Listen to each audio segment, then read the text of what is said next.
সত্য কথা বলতে কি রাজনৈতিক কিছুটা এখানে প্রভাব ইতিপূর্বে খাটিয়েছে অনেকে, যেটা সুযোগ এখন থেকে আর পাবে না।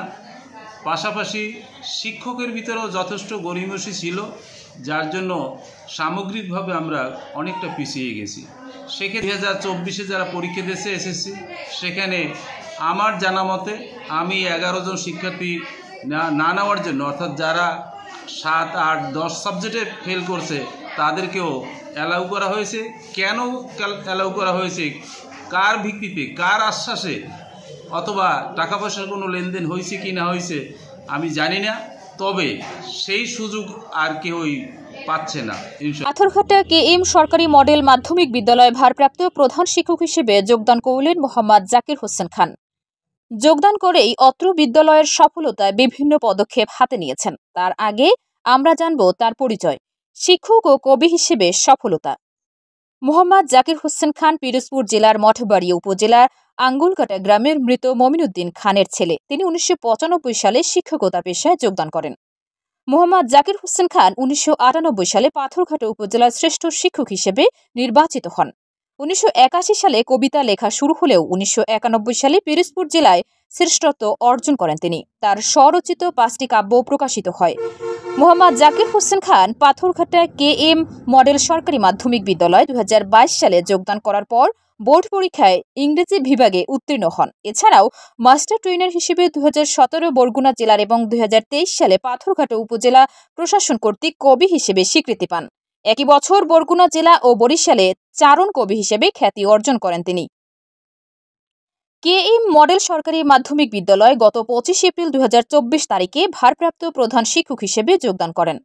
মোহাম্মদ জাকির হোসেন 2002 সালে একই বিদ্যালয়ে সহকারী শিক্ষক হিসেবে যোগদান করেছিলেন। চাকরির শেষ মুহূর্তে এসে আপনি দায়িত্ব পেলেন পাথরঘাটার ঐতিহ্যবাহী KM পাইলট মাধ্যমিক বিদ্যালয়ে। যে পূর্বের যে ফলাফল থেকে উন্নতির আপনি আসলে কি পরিকল্পনা নিয়েছেন, কিভাবে এর উন্নতি, এবং এই স্কুলে কিছুটা দলীয়করণ আছে শিক্ষকদের মাঝে, এ থেকে আপনার পদক্ষেপ? ধন্যবাদ সাংবাদিক সাহেব। আমি মোহাম্মদ জাকির হোসেন খান, প্রধান শিক্ষক ভারপ্রাপ্ত পাথরঘাটা KM মডেল সরকারি মাধ্যমিক বিদ্যালয়। আমি 25 এপ্রিল 2024 তারিখে ভারপ্রাপ্ত প্রধান শিক্ষক হিসাবে এখানে দায়িত্ব পেয়েছি। আমি এই স্কুল থেকেই 1981 সালে SSC পাশ করেছিলাম। 2002 সালের এখানে সহকারী শিক্ষক হিসেবে যোগদান করেছি। সেই থেকে নানা ধরনের চড়াই উতরাই পার হয়ে আজকে আমি সৌভাগ্যবান ব্যক্তি হিসেবে মনে করি। এই চেয়ারে বসার মতো যোগ্যতা আমার আছে কিনা জানি না, তবে কর্তৃপক্ষের বিচার বিশ্লেষণে যখন আমি দায়িত্ব পেয়েছি তখন আমি নিজেই কিছু মনস্তাপ করেছি। এই বিদ্যালয়, ঐতিহ্যবাহী বিদ্যালয়ের যে সুনাম, যে সুখ্যাতি অতীতে ছিল, সেটা অনেকাংশে ধস নেমেছে নানা কারণে। শিক্ষকের দলাদলি এবং বিশেষ করে স্থানীয় অভিভাবক যারা রয়েছেন তাদেরও কিছুটা অসচেতনতা পরিলক্ষিত হয়েছে। আমি আপ্রাণ চেষ্টা করব এই বিদ্যালয়ের উন্নতি ত্বরান্বিত করার জন্য, অর্থাৎ শিক্ষার্থীর লেখাপড়ার ক্ষেত্রে কোনো শৈথিল্য থাকবে না। আমরা মনিটরিং চালাচ্ছি, নিয়মিত ক্লাস চালাচ্ছি। আমার জীবনে বদৌলতেও যদি হয় তাহলে আমি 24 ঘন্টাই তাদের পিছনে শ্রম দিতে চাই।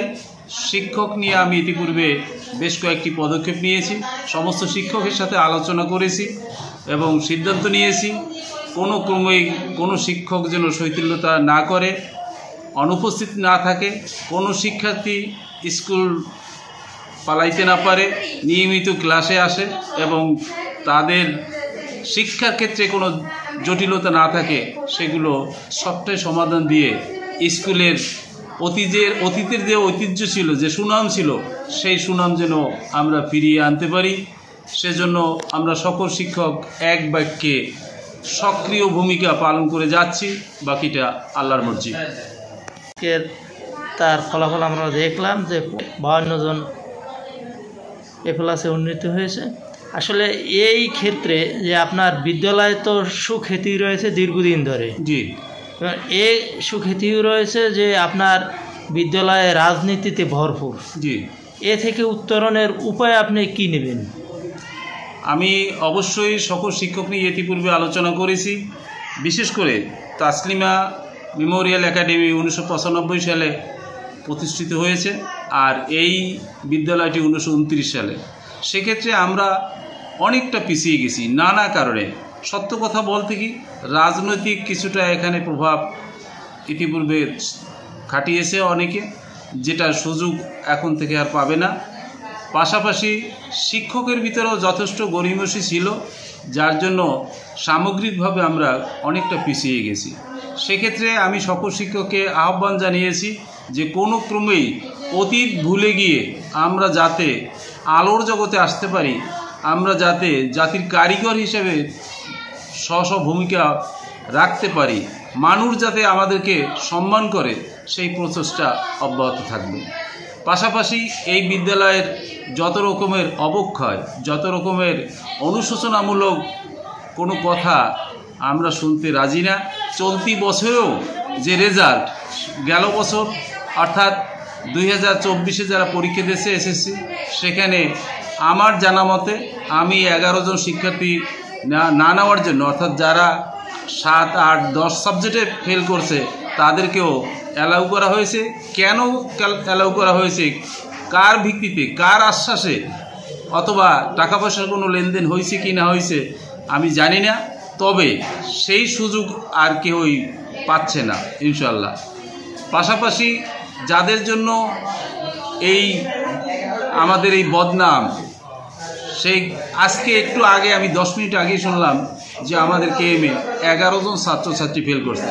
যে ছেলেরা ডিজালাউ ছিল কিংবা অন্য জায়গা থেকে এসে পরীক্ষা দিয়েছে, এগুলো ভীষণ ভীষণ আপত্তিকর।